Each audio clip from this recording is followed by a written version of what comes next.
Okay, let's unpack this.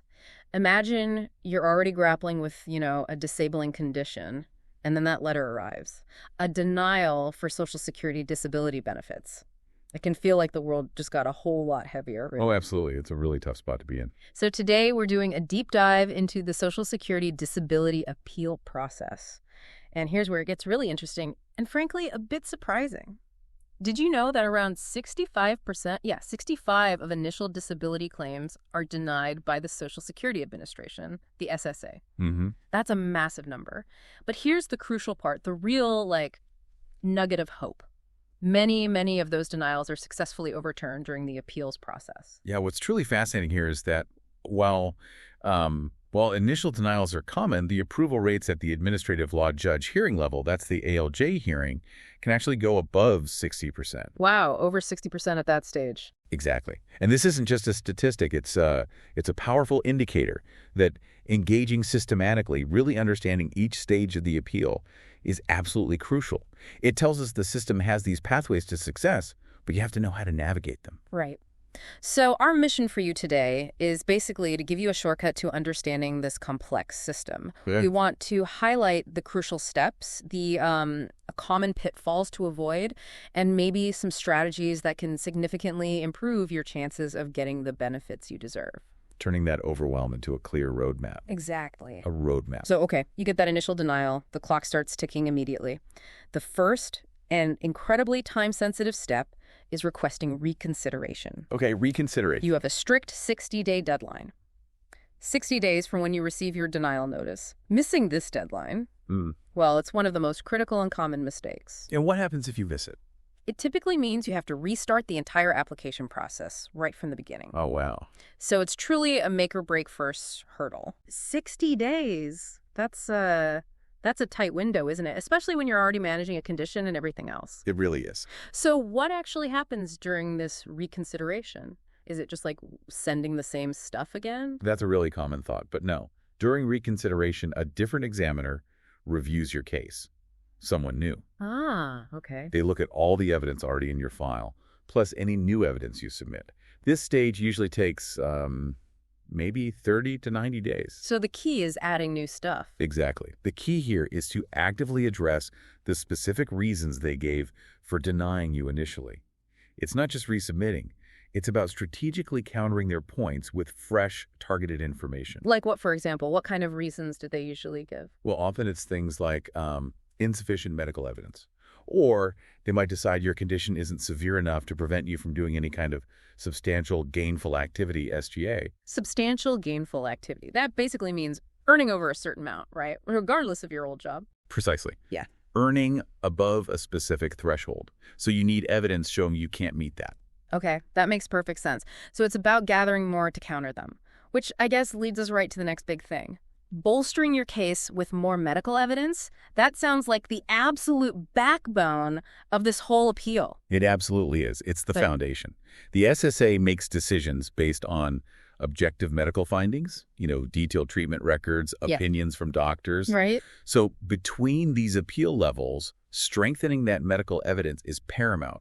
You need really comprehensive records, things that show how your condition has progressed, how you've responded to treatment, and especially those functional limitations. Okay, functional limitations. What kind of details really help the SSA there? It's not just the diagnosis name, is it? Exactly right. It's not enough to just say, I have chronic back pain.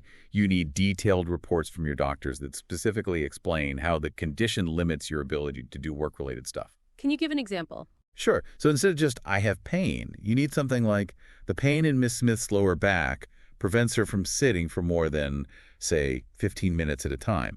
And she needs to lie down for at least 30 minutes every couple of hours. Ah, I see. Specifics. That level of specific quantifiable detail, that helps the SSA understand exactly how your condition stops you from working consistently. It's like translating your daily reality into their language. That's a fantastic practical tip. It makes it much more real, doesn't it?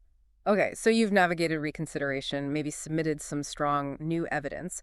But what if that's denied too? Where do you go then? It must feel like hitting a brick wall. It can definitely feel that way, yeah. It can be incredibly disheartening. But this is exactly where persistence really pays off. Because the next level is the administrative law judge hearing, the ALJ hearing. Okay. Let me tell you, This is arguably the most critical stage of the entire appeal process. Remember that statistic we mentioned earlier about higher approval rates? Yeah, over 60%, you said. This is the stage we were talking about. Why is it so critical? Is it because you finally get to, like, talk to someone in person? That's a huge part of it, yes. It's your first chance to present your case face-to-face, to testify directly about your limitations, maybe bring witnesses, submit more evidence. That must make a difference. It does. But the real insight here isn't just that it's in person. It's that it's your only chance to really humanize your case file. Connect your personal story to the kind of cold legal criteria the judge has to use. So those concrete examples you mentioned become even more important here. Absolutely crucial. They're your primary tool for bridging that gap, making your experience real and understandable to the judge. That's a big jump in potential approval and a huge reason to keep going. But we hear about long waits. How long does someone typically wait for an ALJ hearing, and what should they be doing during that time? Yeah, the waits can be substantial. ALJ hearings are often scheduled anywhere from 12 to 18 months after you request one. Wow, a year or more. Yes. And you need to use that time wisely. It's crucial for meticulous preparation. Organizing all your medical evidence, thinking about your testimony, really understanding the specific rules for your kind of disability claim. What kind of questions does the ALJ ask? They'll ask very pointed questions about your daily activities, what you can and can't do, your work history, your functional limitations. It's about being ready to paint a complete, honest picture. So when you're actually in the hearing, how do you make that compelling case? It sounds like it's more than just listing symptoms. You've hit on a key point there. It's about being honest and specific. Don't exaggerate, but don't minimize things either. The ALJ needs to understand exactly how your condition prevents you from doing that substantial gainful activity we talked about. So back to those specific examples. Exactly. Instead of, I have pain, describe how the pain impacts a specific task. The pain in my back prevents me from sitting for more than 15 minutes. Or I can't lift anything heavier than, say, a coffee cup without sharp shooting pain. That kind of detail. Got it. That gives the judge something concrete. Makes it much more credible, much more impactful, provides the specific evidence the judge needs. Okay, that's incredibly practical advice. But what happens if, even after a strong ALJ hearing, putting forward those concrete examples, the claim still gets denied? That must be incredibly tough at that point. It absolutely can be. It's a long road. But if the ALJ denies your claim, there's another level. The Appeals Council review. Oh, Appeals Council. Okay. Now, this stage is quite different from the ALJ hearing. The Appeals Council doesn't usually hold new hearings or reevaluate the medical facts like the judge did. So what do they do then? They review the ALJ's decision itself. They're looking to see if the judge made the decision according to Social Security law and regulations. Was there a legal error? Or maybe a procedural one? So they're looking for mistakes in how the judge handled it, not redeciding if you're disabled based on the medicine. That's a really crucial difference. Precisely. So when you ask for Appeals Council review, your argument needs to focus on identifying and explaining those legal errors the ALJ might have made. Not just saying, I disagree. Right. You can't just re-argue the facts. Common reasons for review might be that the ALJ didn't properly evaluate some medical evidence, or maybe they applied a regulation incorrectly, or there was some error in how the hearing was conducted. How do you present that?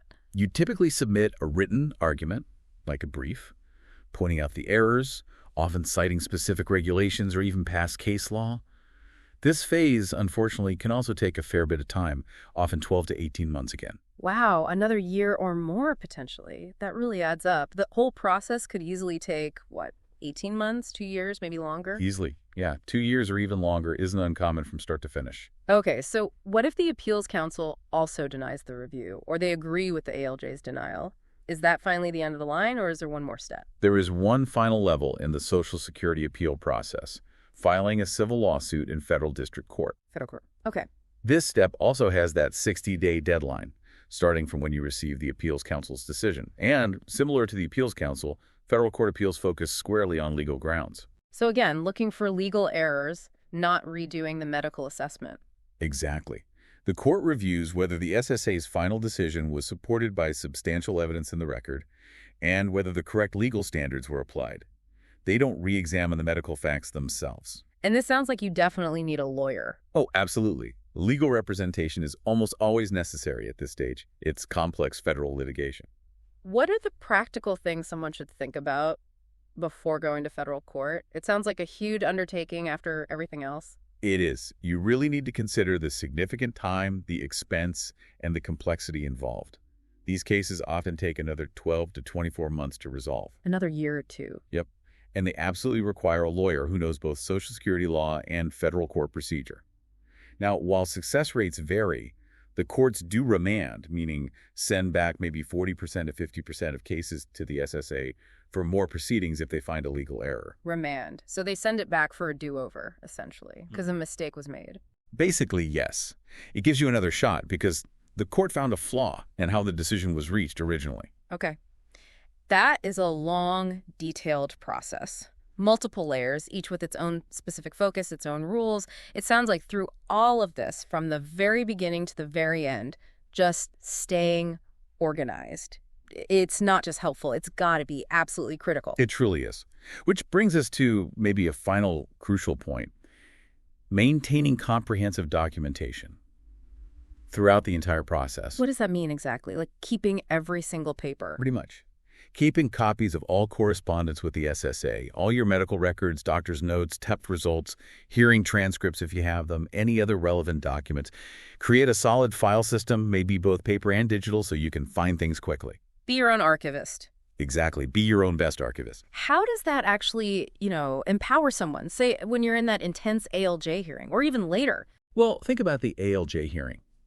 You might need to quickly reference a specific medical record or something you said before to support your testimony or answer a judge's question on the spot. Ah, okay. Having it right there. Having your whole story, backed by the actual evidence, right at your fingertips. Also keeping a timeline of your treatment, your work history, your SSA interactions that helps ensure you're consistent. It avoids credibility problems and means you have immediate access to facts to back up your narrative at every single stage. Right. Reinforcing your story with the facts makes sense. Yeah. So what does this all boil down to for you, the listener? We've walked through these crucial steps, right? And some key pitfalls in the Social Security disability appeal process. From that strict 60-day deadline for reconsideration where adding new evidence is so important, to that really critical ALJ hearing where those concrete examples can really humanize your case. All the way to understanding that the later stages, appeals counsel and federal court, are focused on legal errors. This isn't just a list. It's more like a strategic pathway. Yeah, and if we kind of connect this to the bigger picture, it seems clear that just having the knowledge isn't enough. It's about understanding it and applying it, which raises an interesting question, I think.